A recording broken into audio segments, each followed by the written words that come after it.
Dạy chơi đó, chơi dạy chơi. Dạy chơi dùng gì nó chơi dùng gì? Kìa.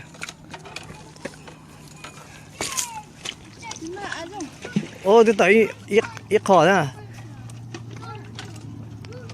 Ôi đi rồi. To thun chưa? Lúc vào cầu nè. Thôi thôi. Lúc vào cầu nè.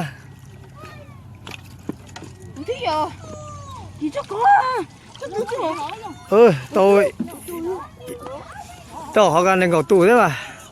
Chào.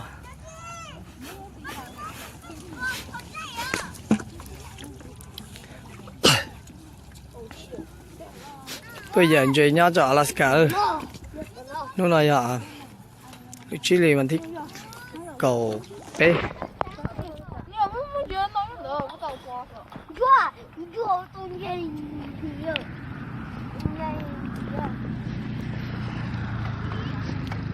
Giờ xí cái cái gì thế à? Ôi to tuổi này nè. Con này giờ rồi.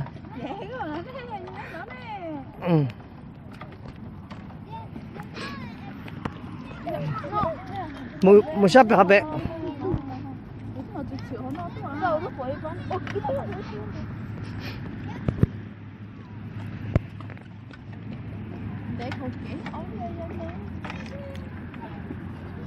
Trong hà trong có hỏi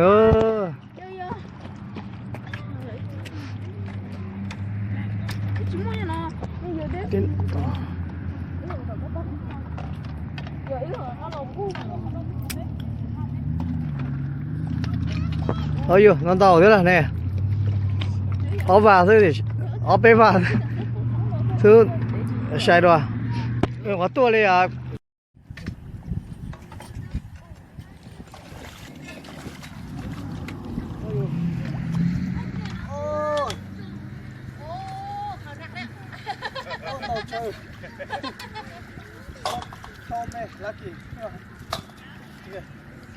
nhưng mà toàn tàu của nó nó lên cầu túi nữa nó thông rồi họ thông à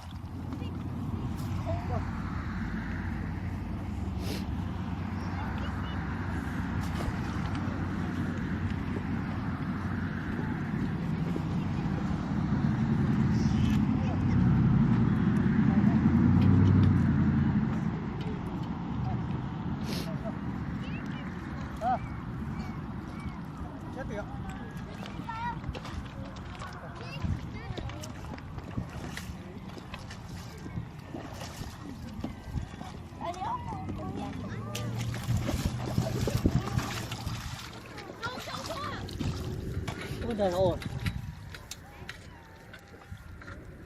phải không?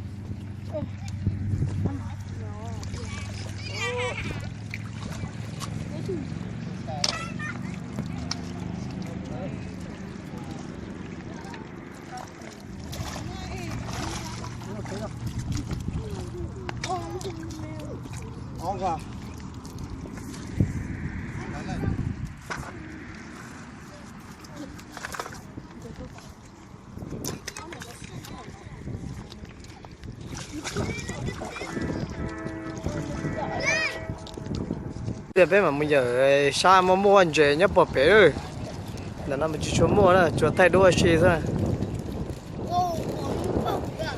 trong Alaska trong câu rồi đỡ bỏ cho nó ra ai để chỉ tôi ra nữa trong câu là trong Alaska đó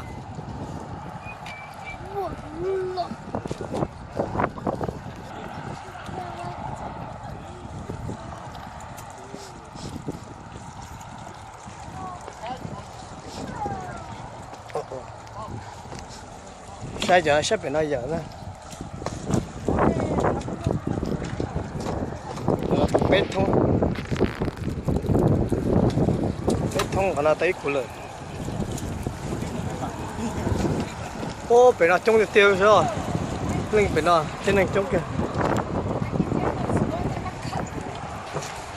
ý linh phải nó rồi nhai lại phải nó thôi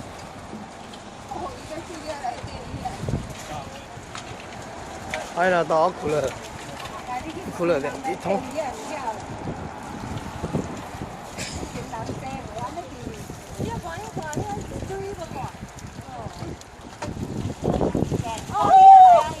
Bao bịp mẹ đau thì con to kê ăn gọi là thì con to kê nhà bịp đau nát nát đó kìa